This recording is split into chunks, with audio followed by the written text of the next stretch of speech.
ధర్మశాల వేదికగా పంజాబ్ కింగ్స్తో జరిగిన మ్యాచ్లో రాయల్ ఛాలెంజర్స్ బెంగళూరు దుమ్ము లేపేసింది. అత్యంత కీలకమైన ఈ మ్యాచ్లో ఊహించినట్లుగా పరుగుల వర్షం కురిసింది. దీంతో నిర్ణీత 20 ఓవర్లలో 7 వికెట్ల నష్టానికి 241 పరుగులు చేసింది. 92 పరుగులతో విరాట్ కోహ్లీ తాండవం చేయడం, 55 పరుగులతో రజత్ పాటిదార్ మెరుపులు ఇన్నింగ్స్, 46 పరుగులతో కెమెరన్ గ్రీన్ దుమ్ము లేపేయడం ఆర్సీబీ ప్రత్యర్థి జట్టుకి 242 పరుగుల భారీ లక్ష్యాన్ని నిర్దేశించింది.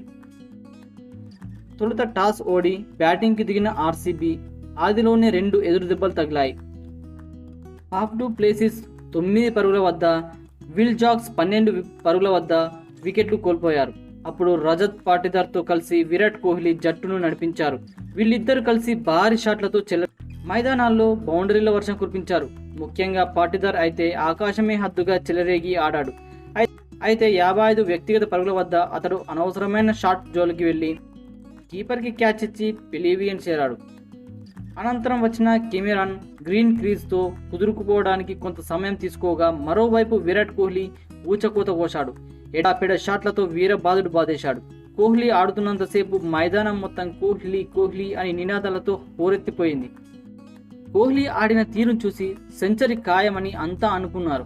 కానీ దురదృష్టవశాత్తు 92 పరుగుల వద్ద అవుట్ అయ్యాడు. అనంతరం అతడు కలిసి కొన్ని మెరుపులు మెరిపించారు.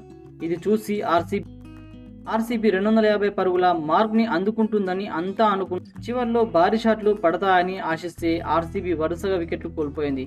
కార్తిక్, లాంబ్రెన్ గ్రీన్ ఒకరి తర్వాత మరొకరు వెనువెంటే అవుట్ అయ్యారు. ఫలితం 241 పరుగులు 7 వికెట్ల వద్ద ఆర్సీబీ ఇన్నింగ్ ముగిసింది.